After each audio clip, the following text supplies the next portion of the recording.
Le CIS Epstein n'en finit pas de secouer l'élite aux quatre coins du monde. En Europe, plusieurs personnalités ont démissionné pour leur lien avéré avec le prédateur sexuel, comme l'ex-ministre de Tony Blair, Peter Mandelson.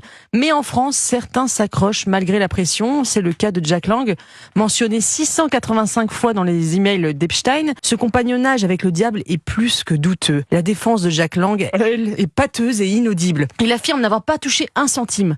En 2018, pourtant, il a demandé à Epstein de verser de l'argent à l'association Les Amis de Jack Lang pour un film à sa gloire. Il dit qu'il a interrompu toute relation avec lui une fois ses turpitudes révélées, mais Epstein a envoyé une photo de lui et Jack Lang en 2019, quelques mois seulement avant son arrestation et son suicide, et bien des années après sa condamnation pour proxénétisme avec des mineurs qui date de 2008. Alors, je ne crains rien, je me sens blanc comme neige, a affirmé Jack Lang au micro de RTL. C'est normal que Jack Lang ne craigne rien, il incarne le bien. Cet inamovible de la République qui donne des leçons d'antiracisme entre 2 aéroports, 3 vernissages et 4 cocktails, est le visage même de la gauche caviar. Ce qui choque dans la carrière de Jack Lang, hormis les éléments troubles que nous avons évoqués, c'est qu'il est le symbole d'une République des privilèges, de ce socialisme culturel ancré dans nos institutions, comme la moisissure sur le carrelage d'une salle de bain. C'est-à-dire ?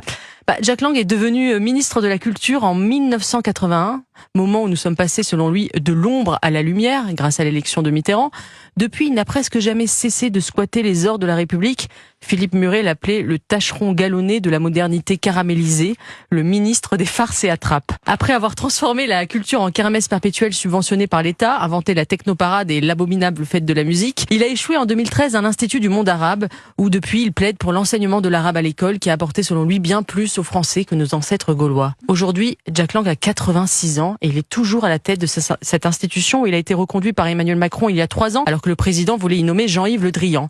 Pourquoi avoir cédé à ce caprice ? On se le demande. Aujourd'hui, Jack Lang touche un salaire de 9 000 € par mois, en plus de sa retraite de ministre et de député, évaluée à 5 000 €. Après sa compromission avec un criminel sexuel, la décence lui commanderait de démissionner. Il est peut-être temps pour lui de passer de la lumière à l'ombre.